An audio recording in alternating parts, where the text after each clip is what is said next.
शहजादे की सारी सल्तनत बुरी तरह लुट गई। तुम दौलत, ताकत और ऐशो आराम में पैदा हुए कि इसे एक पूरी रियासत दे दो। आज एक कहानी सुनते जाइए। एक खूबसूरत सल्तनत थी जिस पर एक शहजादा हुकूमत करता था। उसने ये सल्तनत अपने वालिद की वफात के बाद संभाली थी। चंद माह की हुक्मरानी के बाद ही हालात ने उसका इम्तिहान लेना शुरू कर दिया।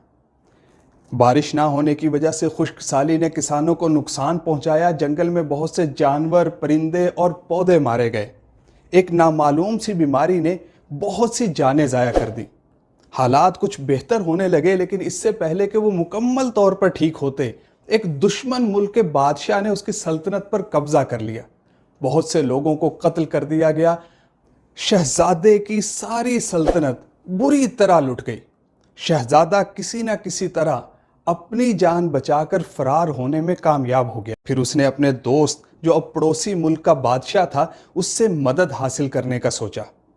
और जब वो उसकी तरफ जा रहा था तो शहजादा जाते हुए अपने माजी के बारे में सोच रहा था। वो एक ताकतवर और अमीर तरीन सल्तनत का बादशाह बनने के लिए पैदा हुआ और पाला गया। उसके नाज नखरे उठाने के लिए हजारों नौकर थे, उसके आराम के लिए बेहतरीन बिस्तर और उसकी सवारी के लिए आला नस्ल के घोड़े थे।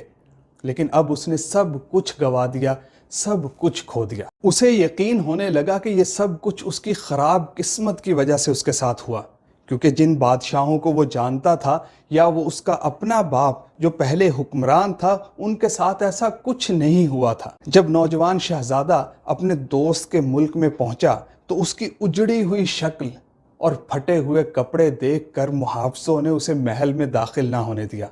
उसने कई बार कोशिश की लेकिन नाकाम रहा। फिर उसने अपने लिए एक काम ढूंढा ताकि वो कुछ अर्न करके, कुछ कमा के अपने लिए नए कपड़े खरीद सके और अपना हुलिया बेहतर कर सके। कुछ दिनों बाद जब शहजादा नए कपड़ों में गया तो मुहाफिजों ने उसे महल में जाने दिया। उसने अपने दोस्त को अपने साथ होने वाली तमाम रोयदाद सुनाई। उसकी कहानी सुनकर उसके दोस्त बादशाह ने अपने वजीर को हुक्म दिया कि इसे 100 बकरियों का रेवड़ दे दो। नौजवान शहजादा बहुत हैरान हुआ, क्योंकि वो अपने दोस्त से इससे कहीं ज्यादा की तवक्को कर रहा था। वो चरवाहा नहीं बनना चाहता था, लेकिन 100 बकरियों का रेवड़ कबूल करने के सिवा उसके पास और कोई चारा भी नहीं था। तो उसने अपने दोस्त की पेशकश ले ली। कुछ दिनों बाद जब वो अपने रेवड़ को चरा रहा था तो भेड़ियों के एक गिरोह ने उसकी बकरियों पर हमला कर दिया और तमाम बकरियों को मार डाला। जब भेड़िए हमला कर रहे थे तो शहजादा वहां से भाग गया। फिर दोबारा वो अपने बादशाह दोस्त के पास गया और मदद की दरख्वास्त की। इस दफ़ा बादशाह दोस्त ने उसे 50 बकरियां दी, लेकिन शहजादा एक दफ़ा फिर भेड़ियों से अपनी बकरियों की हिफाजत करने में नाकाम रहा। तीसरी दफ़ा उसको मदद में सिर्फ 25 बकरियां मिली। इस बार नौजवान शहजादे ने फैसला किया कि अगर वो भेड़ियों से अपनी बकरियों के रेवड़ को नहीं बचाता तो उसे अब अपने दोस्त से मजीद मदद भी नहीं मिलेगी। चुनाचे उसने अपनी जगह का जायजा लिया और भेड़ियों के हमला करने वाले एरियाज को भी अंडरस्टैंड किया। फिर उसने अपने बाड़े के चारों तरफ इजाफी बाड़ लगाई, अपनी बकरियों की हिफाजत में इजाफा किया, कड़ी निगरानी की और दूसरे चरवाहों से रेवड़ संभालने के तरीके भी सीखे। चंद सालों में उसका रेवड़ बढ़कर 1000 बकरियों का हो गया। फिर वो एक दिन महल गया और अपने दोस्त बादशाह को अपनी अचीवमेंट के बारे में बताया।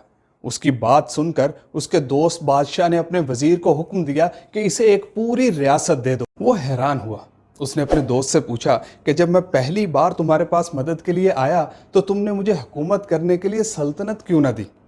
बादशाह ने जवाब दिया कि जब तुम पहली बार मेरे पास आए मदद के लिए तो तुम्हारा माइंडसेट था कि तुम पैदा ही लीडर बनने के लिए हुए हो, लेकिन हकीकत ये थी कि तुम उस काबिलियत से बहुत दूर थे जो एक लीडर में होनी चाहिए। तुम दौलत, ताकत और ऐशो आराम में पैदा हुए, लेकिन तुमने कभी भी अपने लोगों को लीड करने की कोई मुनासिब एजुकेशन या ट्रेनिंग हासिल ही नहीं की। लिहाजा जब मैंने तुम्हें रेवड़ दिया तो मैं चाहता था कि तुम दूसरों को मैनेज करने और लीड करने का तरीका सीखो। मेरे दोस्त, अब मुझे यकीन है کہ تم لیڈ کرنے کے لیے تیار ہو۔ اس ساری سٹوری کا مورل کیا ہوا کہ کسی پاورفل یا انفلوئنشل گھرانے میں پیدا ہونے یا کسی مینیجریل یا سی سوٹ پوزیشن پہ ہونے سے ہم لیڈر نہیں بنتے۔ ہم اپنی پوزیشنل پاور کی وجہ سے دوسروں کے انچارج، سپروائزر یا باس تو ہو سکتے ہیں، جیسے بادشاہ، مینیجر یا سی ای او، لیکن صرف کسی پوزیشن کے ہونے سے ہم لیڈر بن نہیں جاتے۔ لیڈر بننے کے لیے ہمیں اپنی رعایا کو، لوگوں کو، سبارڈینیٹس کو بہتر طور پر سمجھنا پڑتا ہے، جاننا پڑتا ہے، ان کی بہتری کے لیے کوشش کرنی پڑتی ہے، ان کو اوپر اٹھانا پڑتا ہے، ان کا دل اور دماغ جیتنا پڑتا ہے۔ اور ہاں، سب سے پہلے یہ بھی سیکھنا پڑتا ہے کہ اپنے ریوڑ کو محفوظ کیسے رکھنا ہے۔ اپنے اس چینل کو سبسکرائب کر کے بیل آئیکن ضرور ہٹ کیجیے گا۔ بہت بہت شکریہ۔